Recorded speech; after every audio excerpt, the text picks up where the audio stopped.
কে তোমাকে মসজিদ উন্নতি করতে বলেছে? মার্বেল পাথর কে বসাতে বলেছে? আল্লাহ বলেছে? মানুষের ঈমান নেই, নামাজির সংখ্যা নাই, মসজিদে টাইলস বসাতে হবে, এসি বসাতে হবে, কে বলেছে? খালি মরে দেখো ফেরেশতারা ডান্ডা নিয়ে বসে আছে। গিলাদুন শিদাদুন লা ইয়াসুনাল্লাহ মা আমারাহুম। দিনকে মজাক পেয়ে গেছে। বর্তমান সময়ে সব থেকে বড় ফিতনা হচ্ছে জালসা। আর জালসাতে যারা মাদ্রাসার কমিটি পক্ষ, দাড়ি চাচা, সুদখোর, বেনামাজি, যার ইসলামের ন্যূনতম ধারণা নেই, ও বক্তা সিলেক্ট করছে, বলছে অমুক বক্তাকে নিয়ে এসো, বিশাল ভাইরাল বক্তা, ওকে নিয়ে আসলে লোক হবে আর আদায় বেশি হবে, আমাদের মাদ্রাসা ভালো চলবে। তোমাকে মাদ্রাসার ঠিকা কে নিতে বলেছে? আল্লাহ বলেছে?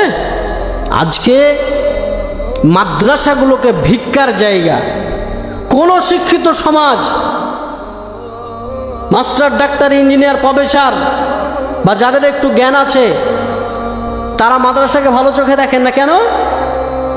আরে এই বেটাকে যদি এখানে ভর্তি করে দুদিন পর চাইতে যাবে, বেটা তুমি ভিক্ষা চাওয়া শিখাও।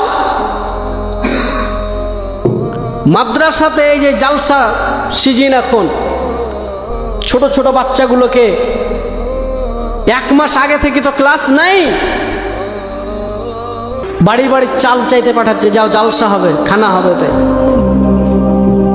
ছোট ছোট বাচ্চাদেরকে যাও বাড়ি বাড়ি চাল চেয়ে নিয়ে এসো। ওই মাদ্রাসার আন্ডারে যতগুলো পাড়া আছে, বাড়ি আছে, সব বাড়ি থেকে চাল চেয়ে নিয়ে আসে মাদ্রাসার তালবিলিমরা। এবার শিক্ষিত সমাজ কোন নজরে দেখবে? আমি তো চাইবো না যে আমার বেটা ওই বাড়ি বাড়ি চেয়ে বেটা, আমি চাইবো নাকি? আমি তো জীবনে চাইবো না। আল্লাহ রসুল বলছেন উত্তম হাত যেটা দিল এটা হচ্ছে উত্তম, আর যেটা নিল এটা হচ্ছে আর উত্তম। আরে মুসলমানরা তো দেয়, আর তুমি ভিক্ষা করা শেখাচ্ছ। এত বড় বড় কলেজ, ইউনিভার্সিটি চলছে পাবলিক, কাউকে দেখেছেন যে উন্নতিকল্পে জালসা করেছে? কেউ কেউ করেছে? আপনি বলেন যে আমরা চালাতে পারছি না, তোমরা ভিক্ষা দাও, বলেছে? ইসলামকে ধ্বংস করে ফেলেছে এক শ্রেণীর আলেম, এক শ্রেণীর সমাজ। মাদ্রাসা মানে ভিক্ষা করতে হবে। তোমার বেটা পড়বে, তোমাকে পয়সা দিয়ে তোমাকে পড়াতে হবে। আর একটা টেন্ডেন্সি যে মাদ্রাসায় পড়ালে হয়তো কিছু টাকা পয়সা লাগে না, মানুষের ভিক্ষা দিয়ে চলে। এই টেন্ডেন্সি আপনাকে উড়াতে হবে। তোমার সন্তান মাদ্রাসায় পড়বে, তোমাকে টাকা দিয়ে পড়াতে হবে। যে তোমার সন্তান তোমাকে খরচ করে, তুমি ভিক্ষা করে তোমার সন্তানকে পড়াও।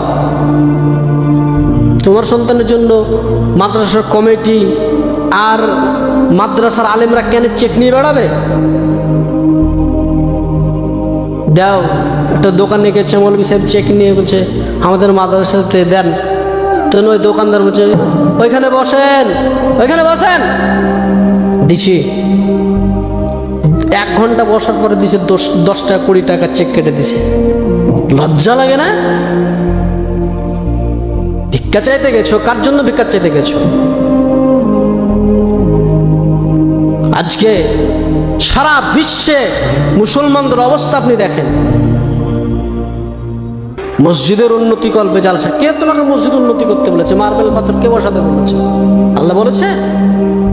মানুষের ঈমান নেই, নামাজির সংখ্যা নাই, মসজিদে টাইলস বসাতে হবে, এসি বসাতে হবে, কে বলেছে?